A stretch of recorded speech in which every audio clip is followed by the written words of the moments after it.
नमस्कार मित्रांनो, मी समित कोटियन तुमचा फ्री टॉक्स कनेक्टमध्ये स्वागत करतोय. आजचा एपिसोड खूप स्पेशल आहे. आपण नेहमी म्हणतो की आजच्या काळात मुलींना सशक्त झाला पाहिजे, स्वावलंबी झाला पाहिजे आणि सगळ्यात महत्त्वाचं म्हणजे स्वतःचं रक्षण स्वतः करता आलं पाहिजे. पण आज आपल्यासोबत एक अशी पाहुणी आहे, जिने वयाच्या अवघ्या 14व्या वर्षी हे फक्त बोलून नाही, तर करूनच दाखवलंय. हो, आज आपल्यासोबत स्टुडिओमध्ये आहे एक अशी धाकड मुलगी, जिचा पंच आणि किक समोर भले भले थक्क होतात. जुडो आपल्या ताकदीची चुणूक दाखवणारी ठाण्याची बुलंद वाघीण एंजल रमापती गिरी. खूप खूप स्वागत आहे मॅडम तुमचा आमच्या शोमध्ये. थँक्यू. सर्वात आधी तुला हे विचारायचं आहे की सामान्य 14व्या वर्षा मुली शाळेचा अभ्यास, मैत्रिणींसोबत गप्पा किंवा टीव्ही, मोबाईल यामध्ये बिझी असतात. पण तू थेट जुडो मॅटरवर उतरलीस. तर तुझा हा प्रवास नेमका कसा सुरू झाला? म्हणजे तुला स्वतःला यात रस, की घरातून आई बाबांनी तुला सशक्त बनवण्यासाठी तुझी पहिली रिॲक्शन काय होती? आई बाबांनी हे जुडोमध्ये टाकला याच्यात मी खूप खुश झाली होती की आता फायनली मला जायला भेटणार आहे आणि तिथे जाऊन मी प्रॅक्टिस करेल, सगळ्यांसोबत भेटून मी खेळेल, सगळं करेल. आणि जेव्हा हे आहे की मैत्रिणींसोबत बोलायचं, तर ह्याची आवड कोणाला नसते, पण जर हे आहे ते आपल्या शाळेला पण चाललं असतं आणि हे जरा डिफरंट आहे, तर हे चांगलं वाटतं. तो जेव्हा तू पहिल्यांदा क्लासमध्ये गेलीस आणि तिथे मुलांना एकमेकांना थ्रोज मारताना बघितलं, तेव्हा भीती वाटली होती का? हो, आता एकमेकांना कोणी आपल्या समोर उचलून असं फेकतंय आपल्या समोर, तर ते बघून कोण नाही घाबरणार. ते बघून एकदा मला खूप असं भीतीशी वाटली की हे कुठे आली, मी कशाला आली इथे. पण जरा वेळ झाला क्लासला जाता जाता, मग त्याच्यात कळलं की ह्याच्यात एवढं लागत नाही आणि आपल्याला शिकवतं की कसं आपल्याला फॉल घ्यायचंय, कसं आपल्याला त्यांना धरायचंय, धरून कसं फेकायचंय, ते सगळं आपल्याला स्टेप बाय स्टेप शिकवतात. तर ह्याच्यात आम्हाला खूप म्हणजे शिकण्यात पण मजा येते आणि जर आपण ते थ्रो घेतोय ना, तर त्याच्यात पण आम्हाला मजा येते. तर सुरुवातीला जेव्हा आपण जुडो शिकतो, तेव्हा बॉडी पेन होते, लागण्याची भीती असते. तर तुला सुरुवातीला कधी असं वाटलं की बापरे, आपल्याला हे जमणार नाही, आपण सोडून देऊ? स्टार्टिंगला जेव्हा मला पहिल्यांदा एक मुलाने थ्रो केला होता, तेव्हा मला ना जरा पायाला लागला होता. तर असं वाटलं होतं की सोडून द्यायचं, नाही करायचंय. कारण की तेव्हा ना चालायला पण माझा पाय खूपच दुखत होता. पण हळूहळू करून जेव्हा मला मॅच झाला आणि त्याचा फर्स्ट मेडल मला मिळाला, ते खूपच जसा मेडल बघून माझी तेवढी मेहनत सगळी काही त्या मेडलमध्ये होती, तर ते बघून वाटलं की नाही, आता पुढे पण करायचंय. मग हे मेडलचा विषय जर तुने आता काढलाच आहे, तर मला आता विचारायचं, तुने आजपर्यंत काय काय अचीव केले मेडल्समध्ये? आजपर्यंत मला डिस्ट्रिक्टला 3 गोल्ड मेडल मिळाले. आता रिसेंटला मी स्टेट लेवलला गेली होती, तिथे मला 5th पोझिशन मिळाला. आणि झोनलला यावर्षी मला DSO झोनल्सला तिथे मला एक ब्रॉन्झ मेडल पण मिळालं. अरे वा, खूप खूप धन्यवाद. मला एकदम अभिमान वाटते की ठाणा म्हणजे एक शहर, आपली तलावांचं शहर म्हणून ऑलरेडी फेमस आहे, आणि त्यामधून तू एक रस्ता काढते आणि तू एवढे सारे मेडल जिंकते, ते ऐकून मला खूप खूप आनंद झालाय. तसंच माझ्या ठाणेकर जनता सगळ्यांना पण आनंद होईल. कधी ना कधी ती देशासाठी पण काय ना काय करेल. पण तू आज इतक्या पुढे आलीस, तर कोणता असा क्षण आहे जेव्हा तुझी भीती संपली आणि तुला वाटलं की हो, मी करू शकते? ते फक्त मेडल घेताना का त्या आधी पण तुला वाटलं होतं की मी करू शकते हे? नाही, जेव्हा मी माझा क्लासमध्ये खेळत होती, सगळं काय होत होतं, तर माझ्या सरांनी आणि मॅमने मला सांगितलं की याच्यात काही घाबरायचं नाही. जितकं तू घाबरणार तितकं ते तुझ्याकडे येणार. कि जितना तू घबराएगी उतना तेरे पास वो चीज चल के आएगी. जितना तू डरना बंद करेगी ना, उतना ये होगा. किसी चीज से डरना नहीं है, क्या होगा ज्यादा से ज्यादा मैच हारेगी ना, एक मेडल नहीं मिलेगा, एक मेडल से ज्यादा क्या होगा. तो वही वो एक पॉइंट था जहाँ पे मुझे हिट हुआ कि डरना नहीं है. अपना जो डर है सब छोड़ के फिर मैट पे अपना कदम रख के बस एकदम बिंदास से खेल के आना है. तो वो वही डायलॉग हो गया, डर के आगे ये जीत जीत है. है. अनेकांना असा समज असते की जुडो म्हणजे फक्त मारामारी, पण यातला नेमका फरक काय? आणि तुझ्या सध्या कोणता बेल्ट आहे? व्हाईट बेल्ट पासून आजच्या बेल्ट पर्यंतचा प्रवास कसा होता? व्हाईट बेल्ट आता संध्या मी ऑरेंज बेल्ट आहे जुडोमध्ये. आणि जुडो म्हणजे फक्त मारामारी नाही असते. आपला जेव्हा फाईट चालू असतं तेव्हा ऑब्व्हियसली आपण एकमेकांना थ्रो करणारच, मारणारच, कारण की त्याच्यासाठीच आम्ही आहोत. पण मॅचच्या शिवाय आम्ही मॅचच्या बाहेर आलो तर जर काही आम्हाला नाही समजत आहे, काही आलं, काही अडचण आली, तर त्याच्यात आमचे जे टीममेट्स असतात ते सगळं आपल्याला मदत करतात. तर हे फक्त मारामारी नाही, तर एक आपल्यामध्ये ना एक कॉन्फिडन्स पण बिल्ड करते आणि एक ते कनेक्शन पण बिल्ड करते की जे माझा आणि माझ्या समोरच्या व्यक्तीमध्ये असतं. अच्छा. तर 14 वर्षाच्या मुलींचं तोंडून जेव्हा प्रेक्षक खेळायचं नियम आणि शिस्त ऐकतील तेव्हा त्यांना तिचे कौतुक वाटेल, असं तुला कधी वाटलं होतं का? क्वेश्चन नाही समजा. वर्षाची आहेस, शाळेचा अभ्यास आहे, परीक्षा असतात, पण तू रोज प्रॅक्टिससाठी वेळ कसा काढतेस? तुझा रुटीन कसा असतो? प्रैक्टिस लाइक हमारा होता है मंडे वेंसडे फ्राइडे और सैटरडे संडे रहता है. तो मंडे वेंसडे और फ्राइडे को मैं अपना दोपहर में स्टडीज कंप्लीट कर लेती हूँ, एंड जब नहीं रहता है तो इवनिंग में भी अपना स्टडी कंप्लीट कर लेती हूँ. तो स्टडी में तो कोई ये नहीं आता है. बरोबर. एंड जब एग्जाम्स आते हैं तो वो क्लास के पहले ही सब कुछ कंप्लीट करके, क्योंकि क्लास जाना होता है तो अच्छा. तभी वीकेंड्स पे सिर्फ जाते हैं. जैसे वीकडेज पे रहते हैं तो हमारे एग्जाम्स पे हम लोग जाते हैं, वीकडेज पे हम लोग थोड़ा अवॉइड करते हैं बिकॉज एग्जाम्स स्टडीज भी नेसेसरी है एज कम्पेयर टू बरोबर. स्टडीज तो इम्पॉर्टंट आहे. इतकी एनर्जी ठेवण्यासाठी तुझा डाएट कसा असतो? इतकी एनर्जी ठेवण्यासाठी तुझा डाएट काय कसा असतो? की इतर मुलांसारखं तुला पाणीपुरी आणि पिझ्झा खायला आवडतो? पानीपुरी और पिज्जा खाना किसको नहीं पसंद है, सब जिसको मिलेगा सब खाएंगे. ये सब तो पसंद है, बट एक सर से हमें गाइडेंस मिलती है, प्रॉपर डाइट चार्ट मिलता है कि ये सब अवॉइड करना है, ज़्यादा ऑयली नहीं खाना है, ज़्यादा पैकेट फूड नहीं खाना है. तो वो सब हमें अवॉइड करना रहता है, एंड उसके लिए हमें प्रॉपर पूरा सुबह दोपहर शाम रात क्या खाना है प्रॉपर एक डाइट चार्ट मिलता है. तो उससे हमें एनर्जी रहती है. वही सब तो अब ये पूरा डाइट चार्ट फॉलो करते? जितना पॉसिबल होता है उतना करते हैं. स्कूल वगैरह भी रहते हैं, पढ़ाई रहती है, तो उसके चक्कर में थोड़ा बहुत इधर उधर फ्लक्चुएट हो ही जाता है. ओके. तर शाळेत तुझ्या मैत्रिणीने किंवा मुलांना जेव्हा कळतं की तू जुडो शिकतेस, तेव्हा त्यांची रिॲक्शन काय असते? मुलं तुझ्याशी बोलायला घाबरतात का? बोलायला नाही घाबरत, पण जर मला चिडवायला मारायला ते घाबरतात की मारून दे. तर कधी शाळेत किंवा रस्त्यावर अशी वेळ आली आहे का जिथे तुला तुझा कलेचा वापर करावा लागला किंवा कोणाला तरी मदत करावी लागली, असा कधी क्षण आलाय? नाही. चांगली गोष्ट आहे. ते आपल्याला यूज करायला अजून नाही भेटलं.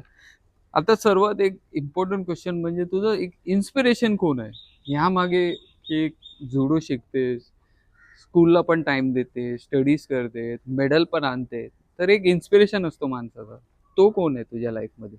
मेरे मम्मी पापा हैं, क्योंकि मेरे पापा एक ऑटो ड्राइवर हैं.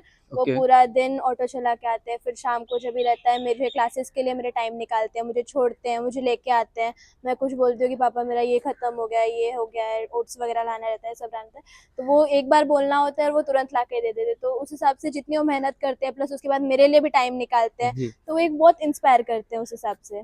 कि और एक ये रहता है कि मेहनत करने के बाद ही मिलता है, क्योंकि अभी रिसेंटली हमारे पास एक इरा मकोड़े करके हैं, वो इंटरनेशनल खेली. अभी मेरे खुद के क्लास से 3 लोग गए थे इंटरनेशनल्स को. अभी 11 और 12 में अलमाटी में हुआ था, वहाँ पे भक्ति भोसले मैम और मिथिला भोसले मैम ये सब गए थे. और ये सब आज से नहीं बहुत पहले से जूडो खेलते हैं. अच्छा. तो उनको देख के इंस्पिरेशन मिलता है कि वो लोग 10-10 15-15 साल से खेल रहे हैं और उनको अब चांस मिला, और जी. वो कोई शॉर्टकट नहीं था. तो एक सक्सेस के लिए रहता है कि कोई शॉर्टकट नहीं है, हम लोग वही हार्डवर्क कर रहे हैं, तो वो धीरे धीरे एक ना एक दिन हमको रिजल्ट मिलना ही है. तो आपका गोल सिर्फ मेडल्स देश के लिए या खुद के लिए लाना है या अपने स्टेट के लिए लाना है, ये आपका गोल नहीं है? नहीं. आपको सिर्फ मेहनत करना है, आपको अपना बेस्ट देना है. जी जी जी. तो एज अ एथलीट ये जो थिंकिंग आप जो बोल रहे हो बहुत अच्छी बात है. तो आगे का मेरे को ये पूछना है आपको की आजकाल जसे अनेक पालक आपल्या मुलींना बाहेर पाठवायला घाबरतात, अशा पालकांना आणि तुझ्या वयाच्या मुलींना तू काय सांगशील? मुलींनी सेल्फ डिफेन्स का शिकला पाहिजे? आता तर आपल्या आजूबाजूला बघणार आम्ही तर काय चाललंय ते सर्वांनाच माहिती आहे, आणि जर ते बघितलं तर पालक तर घाबरणारच की जर काही झालं काय नाही झालं तर. आणि माझ्या वयाच्या मुलींना मी हेच सांगणार की सेल्फ डिफेन्स हे शिकायलाच पाहिजे. तुम्हाला ज्यात इंटरेस्ट है तुम्हाला तो आपको जाना ही चाहिए. आपको अपने इंटरेस्ट के लिए आपको अपना पैशन फॉलो करना चाहिए. एंड सेल्फ डिफेंस अगर आप जूडो कराटे टाइकोंडो कोई भी आप गेम खेल रहे हो उसमें आपको सेल्फ डिफेंस आपको आ ही जाएगा. आप चाहे स्टार्ट करो या आप मिडिल में रहो चाहे जिसमें भी रहो, क्योंकि ये सब की एक तो कोई एज नहीं होती है, एंड आप कोई भी एज में स्टार्ट कर सकते हो. तो ऑब्वियस बात है आपको स्टार्ट करना चाहिए, क्योंकि ये एक बहुत नीडी चीज है. जी. तुझं पुढचं स्वप्न काय? ऑलिम्पिक्स मध्ये देशासाठी मेडल आणायचं की आणखी काही आहे? स्पोर्ट्स के लिए तो है ही, हाँ. ओलंपिक्स में मेडल लाना है. एंड वैसे हमारा दूसरा भी एक ड्रीम है तो आप बता सकते हो ड्रीम क्या है? मुझे ये एसएससी सीजीएल करके ये इनकम टैक्स ऑफिसर बनना है. अरे वाह. तो सर को लेते क्या फिर बीच में? एक क्लास लावलाय, तर हे क्लास कुठे आहे, त्याचं नाव काय आणि त्यामध्ये कोणते कोणते शिक्षक येतात जे तुम्हाला जुडो शिकवतात आणि तिकडे काय काय फॅसिलिटीज तुम्हाला भेटते? मी सेवन फायटर्स क्लब याच्या ट्रेनिंग घेते. हे डोंबिवली, ठाणे आणि खारघरला याचे ब्रांच आहेत. तुम्ही पण जॉईन करू शकता, कारण याचं एक पेज आहे इंस्टाग्रामला सेवन फायटर्स क्लब करून. आणि याचे आपले मेन सर आहेत मंगेश भोसले सर आणि नेहा नायक मॅम, आणि आपले सिनियर्स पण आहेत, ते पण आपल्याला शिकवतात. तर ते कशा प्रकारे तुम्हाला गाईड करतात ट्रेनिंग देताना? म्हणजे काय काय असतं डिटेलमध्ये जरा सांगितलं तर बरं होईल, म्हणजे लोकांना एक कन्सेप्ट समजेल की कशी ट्रेनिंग होते नॉर्मली. स्टार्टिंग में जब हम जाते हैं तो हमको लाइक पहले तो सारे वर्कआउट्स बताते हैं. वर्कआउट्स के बाद फिर आपको जैसे फॉल लेना है, क्योंकि हम लोग थ्रो देते हैं. अब थ्रो करने के टाइम पे अगर आप अच्छे से फॉल नहीं ले तो फिर आपका हो गया कि खत्म. तो इंजरी होने के चांसेस इंजरी होने के ही चांसेस ज्यादा आ जाते हैं. फिर वो आपको फॉल लेना फॉल कैसे लेना है वो बताते हैं. फॉल कैसे लेने अगर आप सीख गए प्रॉपरली, क्योंकि 4 टाइप के फॉल होते हैं. फ्रंट फॉल, लाइक माय उकेमी, उशिरो उकेमी, मिगी उकेमी एंड हिदारी उकेमी. तो ऐसे 4 काइंड के फॉल होते हैं. अदर आगे पीछे लेफ्ट राइट ये सब के फॉल्स. एंड देन उसके बाद हमको धीरे धीरे फिर थ्रोज सिखाते हैं. थ्रोज के बाद आपको कैसे उसको होल्ड करना है, कैसे पकड़ना है, वो सब सिखाते हैं. फिर उसको कुछ टाइम बाद हमको तो मैचेस वगैरह के टाइम कैसे खेलते हैं वो सिखाते हैं. तो ये क्लासेस ऑलमोस्ट साल भर चालू रहते हैं या फिर एक जैसे कि कोई भी कोर्स अगर आप इन द सेंस कि कोई भी कोर्स अगर आप ज्वाइन करते हैं तो 2 साल 3 साल का होता है? नहीं, ये तो जब तक ये लाइफ टाइम कर सकते हैं अपन कोर्स? जब तक आपको करना है आप कर सकते हो. Still you have. तो अगर अभी जैसे कि ठाणेकर जनता ये पॉडकास्ट देख रही है, तो उनमें से ये उनके किसी पेरेंट्स को ऐसा लगा कि मेरे लड़की या मेरे लड़के को ये क्लासेस में ज्वाइन करवाना है, तो वो कैसे अप्रोच कर सकते हैं? ये इंस्टा के थ्रू आपने पेज बताया, लेकिन उसके अलावा कोई और जरिया है जहाँ पे जाके पर्सनली मीट करके वैसे कर सकते हैं अगर आप ट्रेनिंग के लिए? हाँ, अगर थाने में आप रह रहे हो तो फिर आप ये हमारा श्रीरंग विद्यालय में ट्रेनिंग होती है सैटरडे संडे 6:30 to 8:30. आप वहाँ पे आ सकते हो एनी टाइम 6 to 8:30 में, सैटरडे संडे को ही. एंड डोंबिवली में हमारा वेस्ट में होता है चिनार होटल में, Monday Wednesday end Friday 7 to 9 classes रहते हैं. आप वहाँ पे आ सकते हो. ओके. सो ठाणेकर जनता, ही एक चांगली संधी आहे जर तुम्ही तुमच्या मुलांना किंवा मुलींना सशक्त बनवण्यासाठी जर जुडो हे क्लासेसला जॉईन करायचं असेल, जसं तिने सांगितलंय आपल्याला की असे असे आपण क्लासेसमध्ये तिने ॲड्रेस दिले, तिकडे जाऊन आपण जॉईन करू शकतो. धन्यवाद. त्यासोबत आता जॉईन केलेत संजय झा सर. तर ह्यांना आपण आधीच्या पण पॉडकास्टमध्ये बघितलंय. ठाण्यातील एक समाजसेवक किंवा एक समाजकारांमध्ये त्यांचं खूप मोठं नाव आहे. तर संजय सर, जसं मी तुम्हाला बोललो की एक समाजसेवक म्हणून जेव्हा तुम्ही समाजात फिरता, तर तुम्हाला एक रायझिंग स्टार म्हणून आपली एंजलगिरी हे भेटले तुम्हाला. तर तुम्हाला कसं वाटलं की ती एक रायझिंग स्टार आहे ठाण्याची आणि तिला कसं आपण प्रोत्साहित ठेवू शकतो? मेरे दिमाग में जब मैं इस बच्चे को मैं 2-3 साल से देख रहा हूँ, बहुत मेहनत करती है, पढ़ाई भी करती है, फिर जूडो का प्रैक्टिस भी करती है, और इनके पापा जो है ऑटो ड्राइवर है, बराबर है. इस कंडीशन में रहकर इस बच्चे को, माँ बाप का मैं सलाम करता हूँ ऐसे माँ बाप को जो बच्ची को इस जगह पे पहुंचाने के लिए दिन रात मेहनत करते हैं. जो मेरी लड़की आगे बढ़े, ठाणे का नाम रोशन करे. मैं समाज को इतना ही बोलना चाहता हूँ, एक ठाणे नागरिक होने के नाते ऐसे बच्चों को आगे प्रोत्साहित करना चाहिए. सभी को, मेरा दायित्व नहीं बनता, समाज में सभी को दायित्व बनता है, ऐसे बच्चे को आगे लाना चाहिए. इनको देख के और भी बच्चे आएंगे जी, और ये ठाणे का ही नाम रोशन करेगी. अगर मेडल लाती है और ओलंपिक में जाती है तो ठाणे का नाम रोशन करेगा. जी. तो इसको सबको प्रोत्साहित करना चाहिए. मैं नहीं, सबको. और मेरे को ऐसे मैं ढूंढते रहता हूँ जिनको लोग जाने. बाकी पॉलिटिक्स तो राजनीति करने वाले करते हैं जी, बिना मतलब का, और बहुत लोगों का नाम आते रहता है, मीडिया में आती रहती है. तो ऐसे लोग मीडिया में नहीं चाहिए. इनको देख के दूसरे जो गार्जियन है वो अपने बच्चों को आगे भेजे, तो प्रोत्साहित करना चाहिए ऐसे बच्चों को. मैं तो बहुत खुशी है जो ऐसे बच्चे आगे बढ़ रहे हैं. तो मेरे को और एक आपको ऐसा प्रश्न पूछना है कि सेल्फ डिफेंस लड़कियों को ज्यादातर सीखना क्यों जरूरी है आपके हिसाब से? आपकी भी 2 लड़की है जी, तो वो उस मामले से आप भी चाहोगे कि आपकी भी लड़की है इसमें जी, बिल्कुल ये ट्रेनिंग ले जरूर? सेल्फ डिफेंस इसलिए जरूरी है. आज का जो माहौल चल रहा है, ये कलयुग में जो माहौल चल रहा है सबको मालूम है. तो मैं हर किसी को आज के ये अपनी सेल्फ डिफेंस में अगर कोई नहीं है, अकेले कहीं जा रही है, कोई लड़का कुछ छेड़ता है, कुछ खुद की रक्षा वो कर सकती है। जी तो अभी ये तैयार हो गई, अपनी रक्षा करने के लिए खुद तैयार है। इसके माँ पिताजी, ये डोमोबली जाती है क्लास करने के लिए और अकेले ही जाती है, तो उतनी कॉन्फिडेंस है ना इसको, जी तो इसलिए आत्मरक्षा के लिए ये सीखना बहुत जरूरी है जूडो। जी बहुत बहुत धन्यवाद, आपने आपका Thank you. किमती समय धन्यवाद. दिया. तर मित्रांनो, पॉडकास्ट संपण्यापूर्वी मला एक गोष्ट विशेष करून नमूद करण्याची अशी वाटते.